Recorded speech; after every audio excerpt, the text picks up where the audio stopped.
chartered anniversary Tagum City tumakaw madinig ba ina to ang pinanggaga Vice Mayor Tito Disida sa Dagbayan sa Tagum. Alayon kini sa ika-57th Yeah. chartered anniversary sa Dagbayan sa Tagum. Vice Mayor nga adlaw kini. So mayong adlaw no, dong. Sa labi na gid sa tanang naminaw karong adlaw, mayong adlaw sa tanan. Okay, Vice, and naabot na no sa 57th no Yeah. anniversary si ang Tagum City no sukad sa una sa pag-abot nahimo na tukod di siya na og nahinahimong syudad dako kayong kalabuan ang naabot sa Dakbayan sa Tagum. Yes, tinuod na siya dong no. Kaya nga to ang kung lakbitan na to gamay ang history no. Yeah. Sa atong dakbayan sa Tanggob, nahimo kining munisipyo, municipality of Regidor no. Dayon nahimo ni siya nga dayon sud siya mga 1955 to 68. Then pagkalingkod ni kanhi mayor no nga nahimo po siyang gobernador si Gobernador Alfonso Tan. Siya mo'y nakapahimo gid nga syudad sa Tanggob. So that was 1968 nahimong syudad pinagi sa pinanguluhan ni Mayor Alfonso Tan. So mo ni karon atong giselebrar ang ika-50 city ka tuig nga pagkasyudad sa atong dakbayan sa Tanggob. Then daghang mga kalihukan ang gihanay sa to ang lideres pinanguluhan ni Mayor Ben uban sa mga city councilors ug mga employees no both local and national, barangay officials na nag-abag para sa pag-celebrate no pag-celebrar sa tong ika-50 city ka tuig nga anibersaryo. Okay, karon ba ko Vice no ang yadeng ngalan kanina niadto sa Tagum City no ang municipality of Regidor. Yes, No, og nausab lang siya sa panahon ni Governor Alfonso Tan. Siya ang nag-usab og nahimong syudad mo na ning 57th Yes, nahimong syudad. Yeah. So ang mayor adto ato higayon Kadto si Mayor Alfonso na katong sa munisipyo pa before ang naapsan na lang nako si Mayor Lapar, Mayor Alejandrino dayon. After ni Mayor Alejandrino si Mayor Alfonso Tana dayon. Kato na. Siya na din ang trabaho, nag-workout. Gamay mo na siyang syudad ang atong dakbayan sa Tanggob. So taman po siya sa 1988 no? 1986 de. Kay 86 si Mayor Alfonso tungod kay na-appointed man siya 1986 nga nahimong OIC governor sa atong probinsya sa Misamis Occidental. So ang nag-OIC ato nga time si kanhi Vice Mayor Imalay no. Vice Mayor Imalay then pagka 1988 nga election gadagan na po dayon tong akong ngoyoan nga si Mayor Elino Regidor no. Former Vice Mayor ato nga time dayon nagdagan siya mayor 1988 to 1992 kay daog man siya. So 1992. So mo nang pagka 92 lahi na sad ang gapuli. So sa imong namatan kadi adto no. Panahon sa nahimong municipality ba ni nahimong syudad. Nakamatngod na kaniya. Dili pa ko kay nundom kay natawo ko 1965 man. 68 na syudad. So dili pa kay ko ka pero based sa history nga atong gikuan. Ang ilantaw, mao kato siya ang naitabo. Vice, OIC Governor si Alfonso Tan. Yeah. Sa time ni President Aquino. Cory Aquino. So nahimo sa syudad 1968. sa panahon na ni former President. Di ko kahinomdom kung kinsay presidente at the time, 1968. So 1968 Ah, 57. Nakita nimo usay pay mga naabot ni sa Tanggob City Vice no since sa pagsugod niya pagkimong syudad. Okay, so kung 1968 atong nakita nga taman sa 1990s medyo hinay-hinay pa ang development no adto nga time kay wala pa man ang 1987 constitution diin kaning natay gitawag nga era or NTA na karon nga budget gikan sa national no pundo nga gikan sa national atong panahon na buhis lang ang isaligan income lang sa local so ginagmay pero adtong panahon na na-declared gyapon ang Tanggob nga nahimo siyang the cleanest city sa tibok Pilipinas. Oh. Oh, nahimong clean city sa tibok Pilipinas. Sunahan na gyud niya dahil, no, ang Yeah. pagpinakalimpyo nga syudad. Unsa nga year to, Vice? 1970s. Di lang ka kukuha sa specific na tuig, no? Dayon nahimo pud siyang the best urban planning, no? Urban kanang the best siya sa urban plan, no? So makita bitaw nato karon nga kumpara nato sa ubang mga syudad nga atong mga main road unsa kadako. Unsa daan? 4 lanes. Dako na, Grabe kalapad, di ba? Oo. Dako na ni daan. Ato pang panahon na, no? Dayon hasta apil ang atong mga access road. Nakita bitaw nato lang mga syudad karon og mga munisipyo nga uban bitaw, ubang probinsya, ang main road ra mo'y dako. Pero access road gagmay kayo. Pero sa Tanggob, main road, access road grabe kadagko. So awardi ang Tanggob niya na. Nahimo siyang the best urban planning, no? Ang way back 1970s gihapon na siya. 70s gihapon. Dayon dunay gidamgo nga atong mga lideres atong panahon na, kato si Mayor Alfonso, gadamgo siya nga ang Tanggob katong nahimong syudad, okay na. So makabot na to nga doon natay separate division. Nahimo pud ang separate division. Ikaduha ay katulo kining TCGC. Ang kining TCGC nato, ang Tanggob City Global College, formerly TCC na siya, Tanggob City College. Diin adto nga time 1980s, duha lang sa tibok Pilipinas nga eskwelahan nga ang nagdumala LGU. Tanggob lang og ang pamatasan ng Maynila. Duha lang atong panahon na, no? So ang ato ang local nga college pakibali hangtod karon nabuhi Buhi nga. og nagkadako. Og diin gawas ka nagkadako, siya mo'y nahimo natong number 1 nga source of income sa local government unit. Kining income ang mga eskwelahan.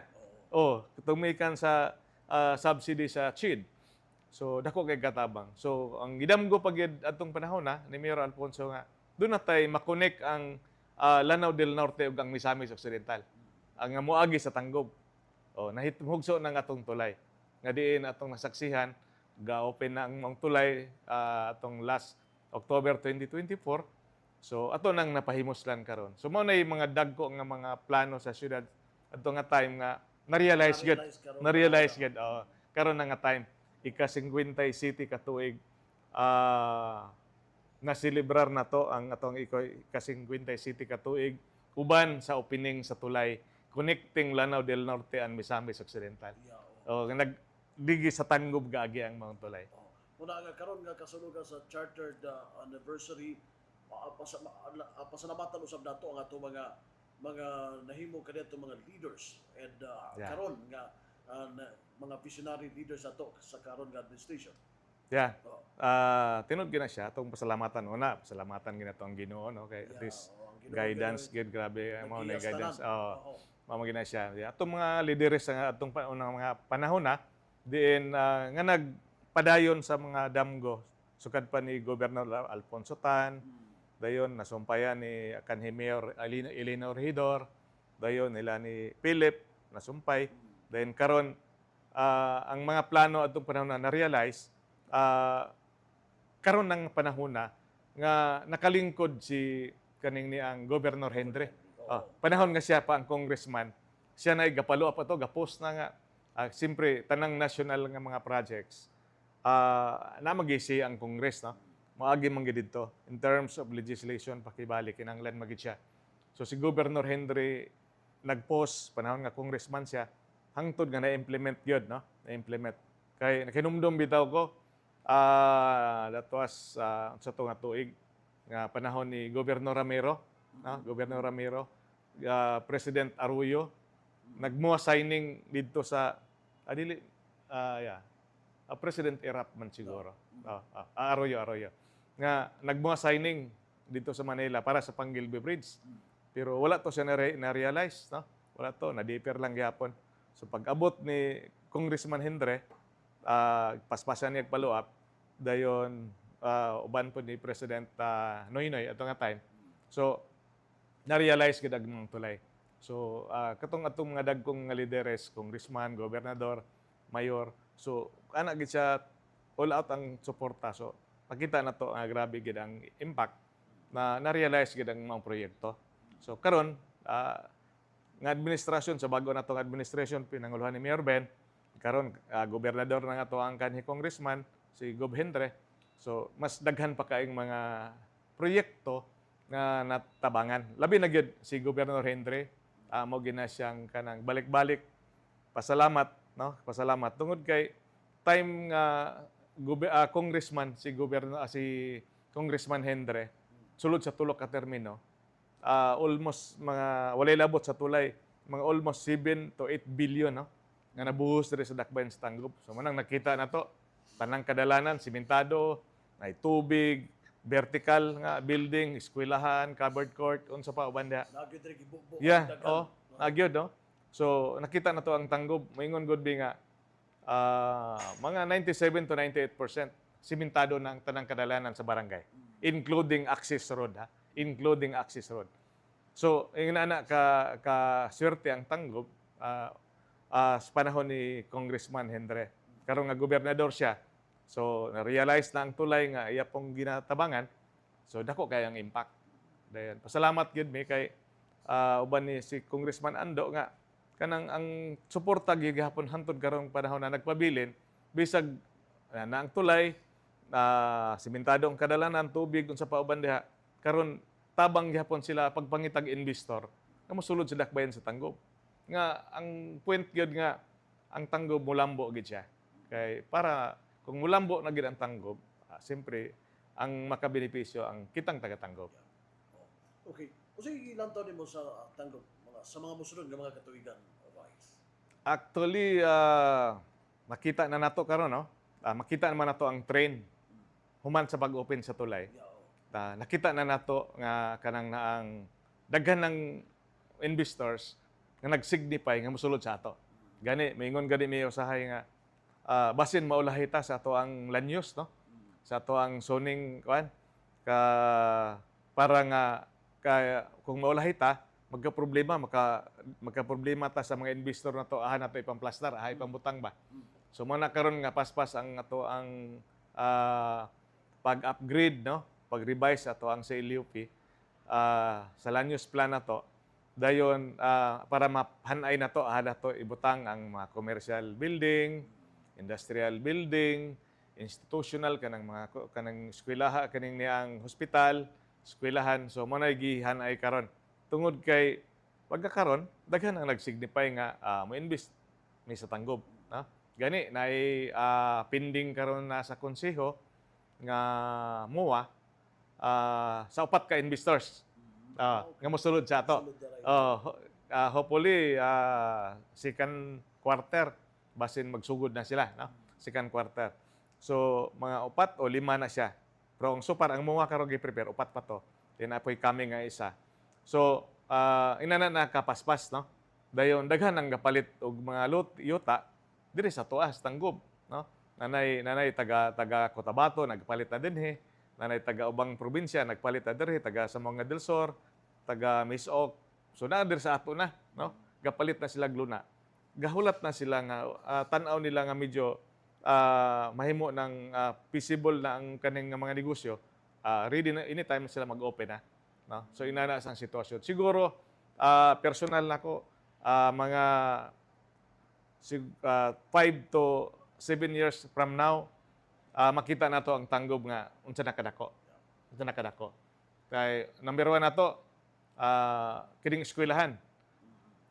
Isa man siya nga factor nga makapaspas pod ang development sa Tanggob tungod kay pagkakaron ang population sa duha ka eskwelahan nato almost 15,000 na ka mga estudyante nga naa kada adlaw sa Tanggob, ha. 15,000 students nato. Diri 7,000 kapin. Ang ato ang NMEC 7,000 plus pod. So mga 2 to 3 years from now, maabot na sila 12 to 15,000 ka estudyante kada isa. So mag 30,000 na ta. So ina na nakadako. So 30,000 ka tawo kada adlaw na sa Tanggob. So tubo gyud transportation, ang economic nga impact, pagkaon, boarding house, tanan-tanan. So saka gina siya.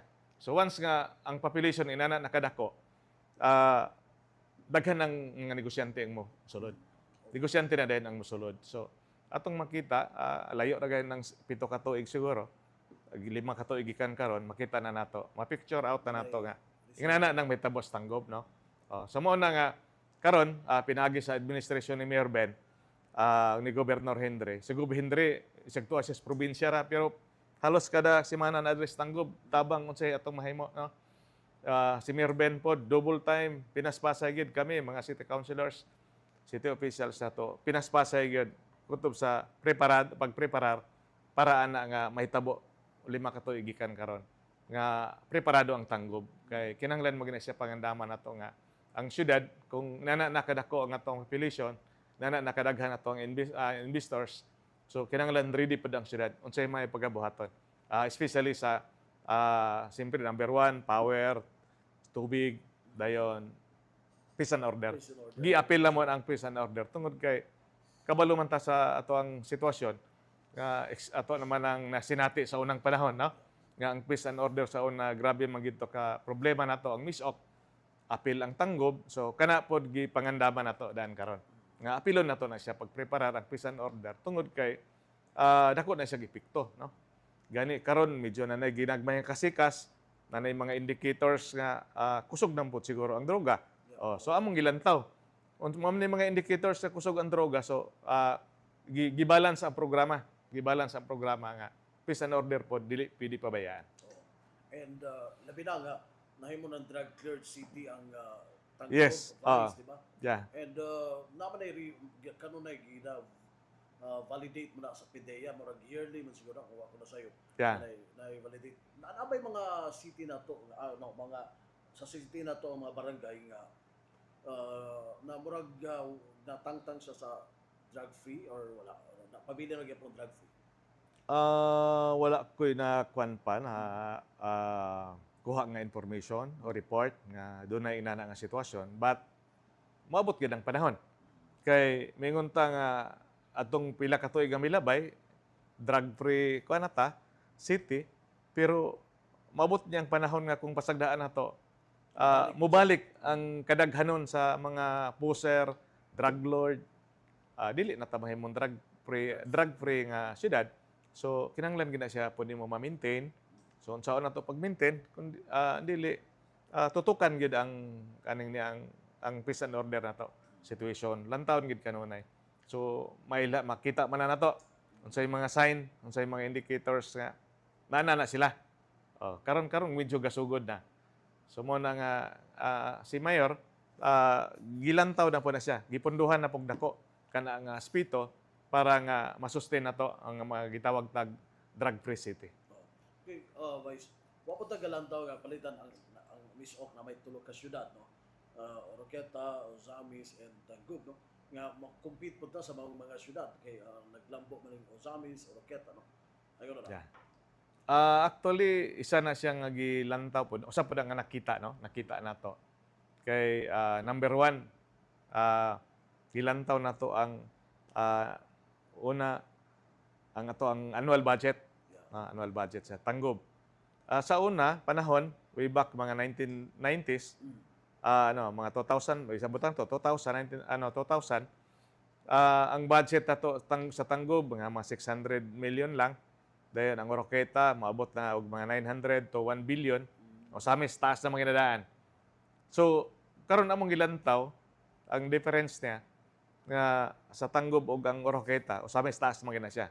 Although among gilantaw ron ang Osamis sa local income, no? Mga taxes na to, business tax, sa kay local income tanan. Ilantaw na mo versus Tanggob, gamay na lag diferensya.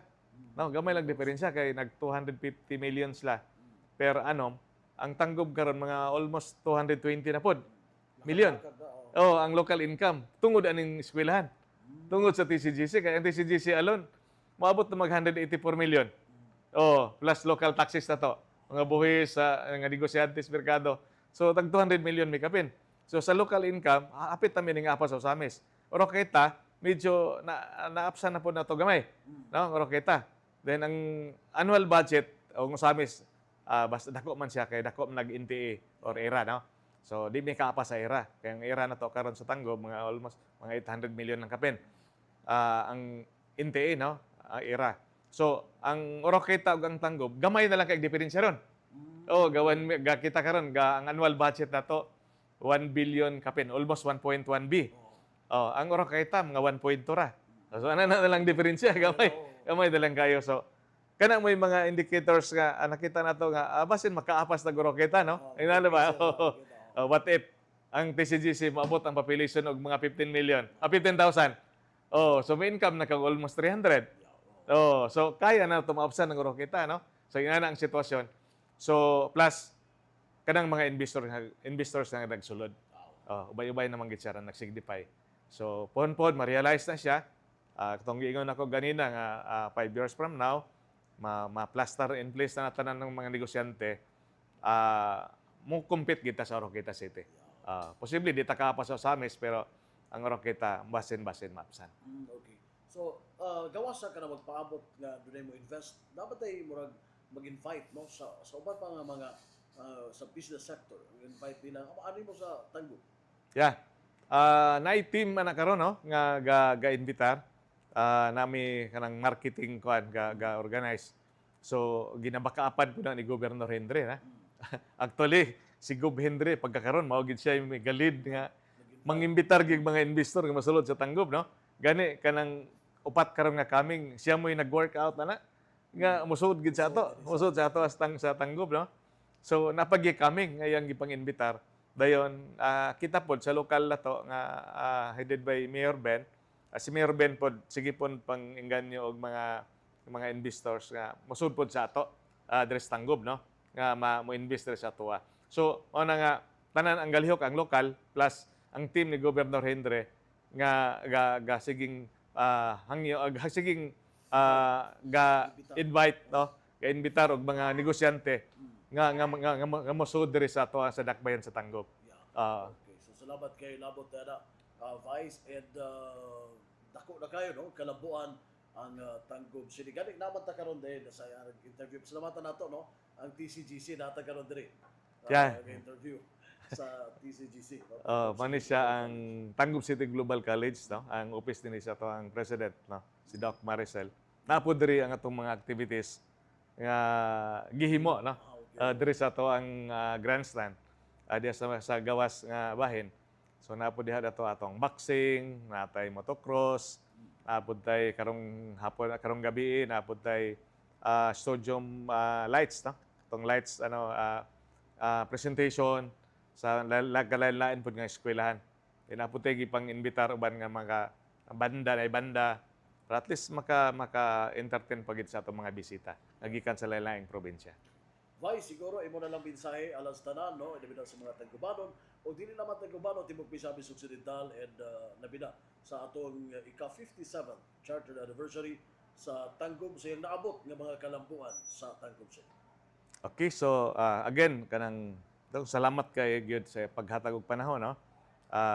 Kanang karong panahon na natong gi-celebrar ang ika-57 ka anibersaryo sa dakbayan sa Tanggob. O ma'am na ingon gid nila nga panahon sa celebration sa usa ka anniversary sa birthday mao gid panahon sa pagpasalamat no.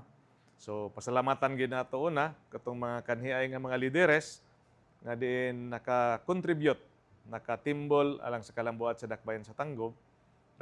Labi na gayod katong naghatag gyud og kanang naang dakong panahon higayon tanang effort gihimo para lang ang Tanggob nga maingon ani no. Usa ni ana si Governor Henry no. Governor Henry Waminal dayon uban pa natong mga si Congressman Ando ug uban pa natong mga lideres diri sa Misamis Occidental nga grabe gid ang support nila sa ilang pagtabang sa Tanggob. Second, atong pasalamatan ang katawhan sa Tanggob no. Pinaagi sa atong mga barangay officials tanang lumilhok sa barangay tungod kay ang tanang kalihukan nato diri sa Tanggob anniversary sa Christmas so naagid tanang katawhan sa Tanggob ning participate. Grabe gid ang ilang pagtabang. Dayon atong mga local employees pinaagi sa atong mga department heads grabe pud ang suporta. Gani kanang atong programa sa medical assistance, burial assistance, ato ang kanang mga ato ang tabang para sa mga mag-uuma kay ang atong mga mag-uuma karon sa Tanggob grabe gid ka pinangga sa gobyerno ngano man tungod kay ang gobyerno naghatag og kaning ayuda sa farmer, pinaagi sa pag land prep, ayudahan na sa gobyerno, joint venture na siya sa local, probinsya ug sa national, no? So sa Mayor Ben, Governor Henry ni Kong Ando ang DA. So land prep libre, seeds libre, fertilizer libre, dayon napay fuel nga gamiton para pag-harvest. Gibuhatan pag ni Governor Hendrik Bodega, natay solar dryer, mechanical dryer, natay rice mill. Para sa mga farmers ato na sa Tibuok District, no, or Tibuok Probinsya. So nas tanggob na gibutang, no? So ingin ana kapinangga nga to mga farmers. Sa Lulan farmers na sa Basakan. So pasalamat gid mi ana sa probinsya, sa national pinaagi ni Kong Ando, sa probinsya pinaagi ni Gov Hendre sa Department of Agriculture. Then contribute po ang local government unit. Pinagi ni Mayor Ben o mga city councilors na to. Dayon, pasalamatan po na to diin kining programa na to sa kining ni ang paghatag og sa farmers gihapon para sa Aplan, no? Katululan farmers man to. Aplan na pod nga farmers na to karon, libre na pod ang plowing, no? Karon og tong dili madaro, tagaan og herbicide, no, 1 gallon per hectare. Libre pod ang fertilizer, no? Fertilizer. Although subsidy pa ang fertilizer na to karon, pero pon maningkamot nga makumpleto gyud. Dayon sunod ang kining ni ang technology libre na matadaan.